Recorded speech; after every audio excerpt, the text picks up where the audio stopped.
Okay, so you've done it. You've poured everything into writing this this brilliant press release you think is perfect, right? Ready for the front page. You're excited. You want the world to see it. Exactly.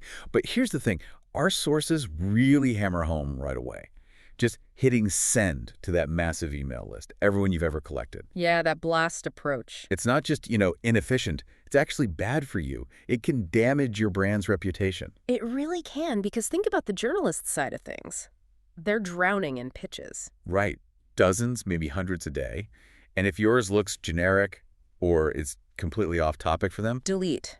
Instantly. Like within seconds. and that quick delete, it's not just a lost opportunity for that one story. No, it flags you. It tells them you're just noise, not a serious source. So next time, even Yes. harder to get their attention. Okay, so let's unpack this properly then. Yeah. Because getting this right, moving past that old spray and pray, it seems like the critical thing. It absolutely is. It's the difference between getting coverage and just shouting into the void. So the success of your whole PR effort really hangs on targeting the right people with precision. Exactly. And it's not just about being efficient, though that's part of it. It's fundamentally about your reputation. Are you seen as credible, as relevant? Okay. Every bad pitch you send kind of chips away at that.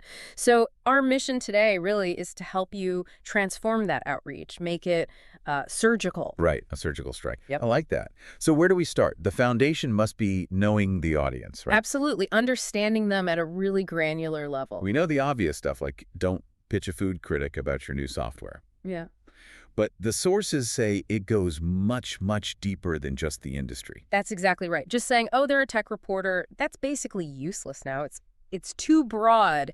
You need to dig into, well, at least 3 key angles. Okay, what are they? First, you've got to nail down their specific beat. What do they actually cover day in, day out? How do you figure that out reliably? Look at their recent work, like the last 5, 10, maybe even 15 articles they've published. Are they focused on, say, cybersecurity threats? Or are they writing about AI startups raising funding? So even within tech, those are totally different worlds. Totally different. A healthcare reporter covering medical device regulations, they have literally zero interest in your piece about a new community health program. Zero. It's about their specific lane. But hang on, isn't healthcare reporter close enough? If I pitch the medical device person about the community health thing, they're still in healthcare, right? Why is that so bad? Because you've just wasted their time, their most precious resource. And you've shown you didn't take 2 minutes to see what they actually write about for their editor. Okay, so it signals disrespect almost. Pretty much. It says, I didn't bother to check, and that guarantees they won't bother with your emails in the future, which leads to the second angle. Which is? Decoding their preferences. Yeah. How do they like to tell stories? Meaning, like, their style. Exactly. Does this reporter always use data, charts, statistics? Are they really analytical? Or do they focus on the human side? Profiles, personal stories, the emotional angle. That's a really interesting point. So I could have amazing data, but if I pitch it to a narrative storyteller. Total mismatch, even if the topic is right. Or pitching a quick breaking news hit to someone who only does deep, long-form investigative pieces. Again, you've missed the mark on how they work. Okay, beat and preference. What's the third angle? The third one, often overlooked, is geographic and language considerations. Geography seems obvious for, like, a local restaurant opening. But if I'm announcing something big, national news, why does a paper in, say, Austin care? Because that Austin paper needs the local angle. How does your national news affect Austin? If your release doesn't spell that out immediately, why would they cover it? Right, makes sense. Connect the dots for them. You have to. And language isn't just about translation, it's cultural nuance. Think about luxury retail expansion. The way you'd talk about that for reporters covering Singapore is completely different from how you'd frame it for New York. Different markets, different triggers, even in English. Wow, okay.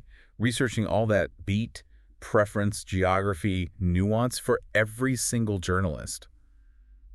That sounds like a ton of manual work, like days for a big campaign. It can be, and that's where technology really comes in now. It can help you bypass a lot of that painstaking manual search. This is where it gets interesting. So what kind of tech are we talking about? Well, first off, comprehensive media databases, good ones. What makes them good? Aren't they just big lists of names? The best ones are much more than that. They have verified contact info, which is crucial, but their real power is the filtering. You can go way beyond just industry. How specific can you get? You can filter by their specific beat, geographic focus, the type of publication, daily, weekly, trade mag, blog, and critically, you can often search by keywords that have appeared in their recent articles.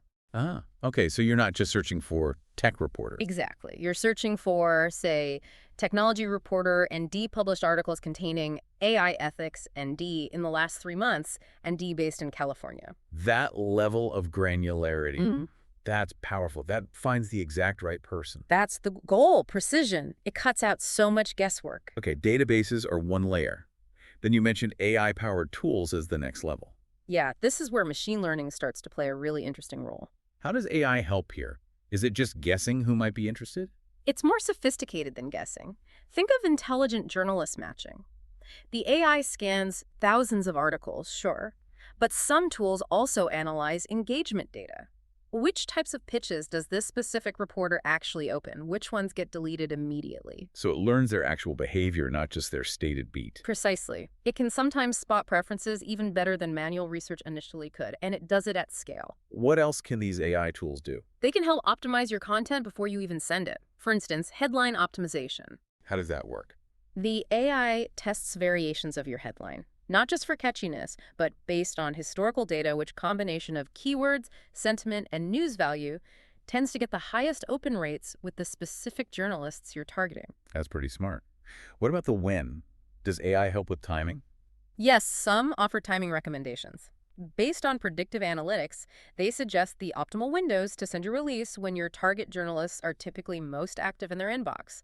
Maybe it's 8 a.m. Tuesday for one group, 2 p.m. Wednesday for another. That kind of data analysis and speed is something humans just can't replicate easily. Exactly. But, and this is a crucial but, you mentioned a caveat earlier. Right. Can we just let the AI run the whole show? Outsource everything? Absolutely not. That would be a huge mistake. The AI is brilliant at crunching the data, finding the who, and optimizing the when, but it doesn't replace human judgment. So the tech finds the targets. But you still need to craft the personalized pitch. You need that human touch, that understanding of nuance, that relationship-building element. The AI provides the optimized list. You provide the connection. Okay, that makes sense. So we've used tech to find the right people. Now, the message itself, you said it has to please two bosses, the editor and the search engine. That's a great way to put it. And you have to satisfy both. Let's start with the editor, with editorial integrity and accuracy. This sounds fundamental. It is. Journalists are trained skeptics. They can spot hype, exaggeration, or unsupported claims a mile away. If they find one shaky fact, one quote that sounds fake, They kill the story. instantly. And worse, they remember. Your brand gets tagged as unreliable, so you must verify everything. Double-check names, titles, statistics, make sure quotes sound authentic. If you cite data, ensure it's from a credible source and say so.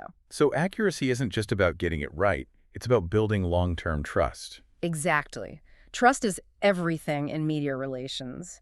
Being known as a reliable source is invaluable. Okay, integrity first.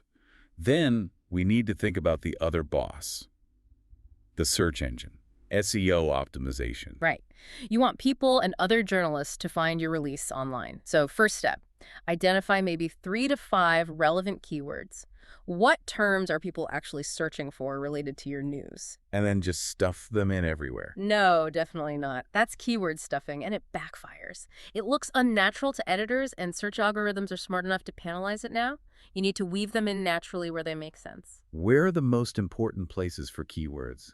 The headline is critical. It needs to grab attention, convey the news value, and ideally include your main keyword within the first, say, 65 characters. That's prime real estate for search results and email subjects. And the opening paragraph. Also key, it needs to hit the classic who, what, when, where, why right away in good journalistic style, while also naturally incorporating that primary keyword again, if possible. It's a balancing act. Balancing act seems right. Okay, let's shift gears slightly.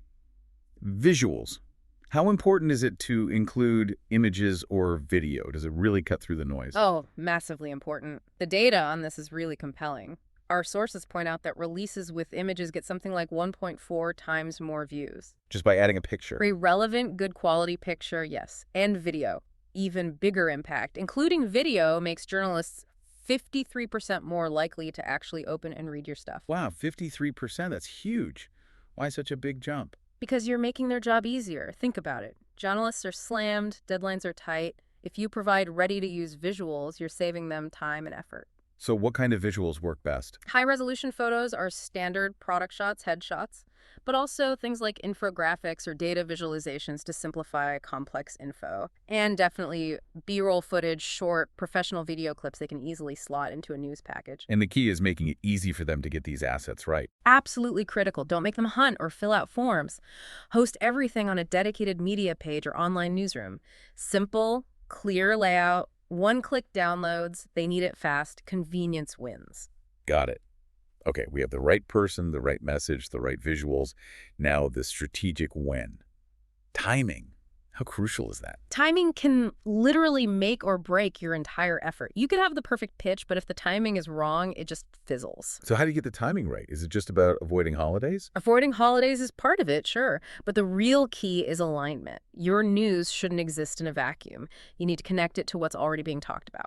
Find the news hook. How do you find that hook? Monitor the news. Use things like Google Alerts, track industry trends. If there's a big conversation happening about, say, data privacy and you're launching a new privacy tool, that's your moment. Position your news as relevant to the current discussion. Okay, so connect to the zeitgeist. What about general timing tactics, like day of the week? Yeah, general consensus is avoid Monday morning's inbox chaos. Tuesday, Wednesday, Thursday tend to be the sweet spot for general news. Friday afternoon, people are already checking out. Makes sense. But you also have to tailor it to the publication's deadline cycle. A daily newspaper reporter needs news early in the day, a monthly magazine editor. They're working weeks, even months ahead. Pitching them breaking news for tomorrow is pointless.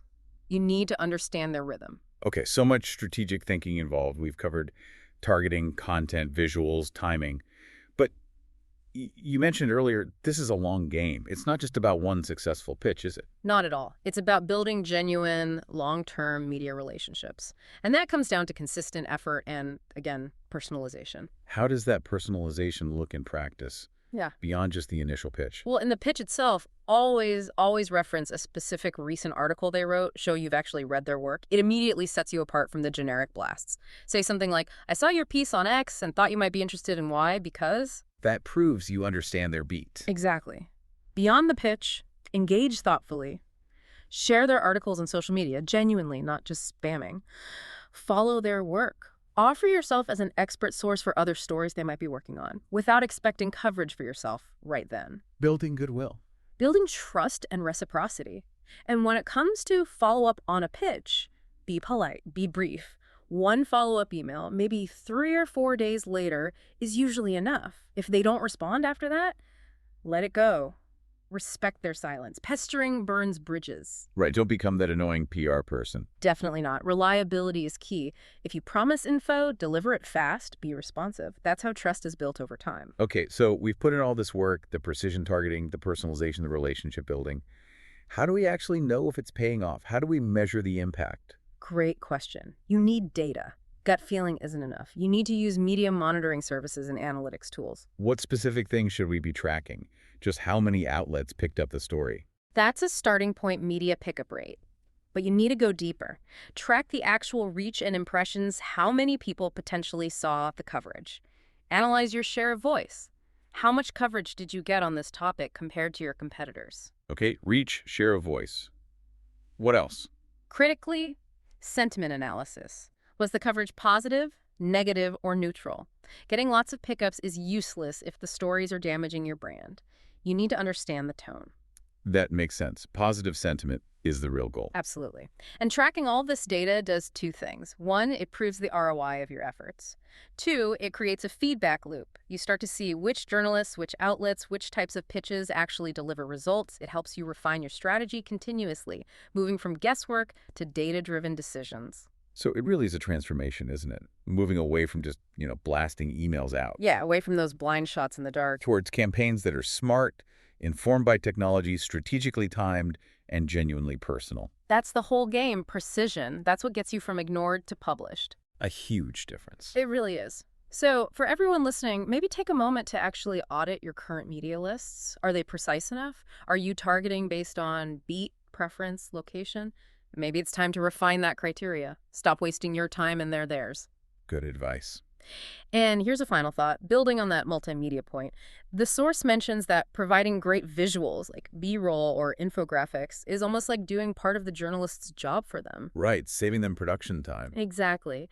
So think about this. As newsrooms face more pressure, tighter deadlines, maybe even more AI-generated content flooding the zone, how much more critical will providing that high-quality, prepackaged, ready-to-go multimedia become? Could it be the key differentiator that actually gets you noticed and covered in the near future? It kind of makes you wonder about how the work itself is shifting between PR and journalism. That's a really interesting point to consider. Definitely something to mull over.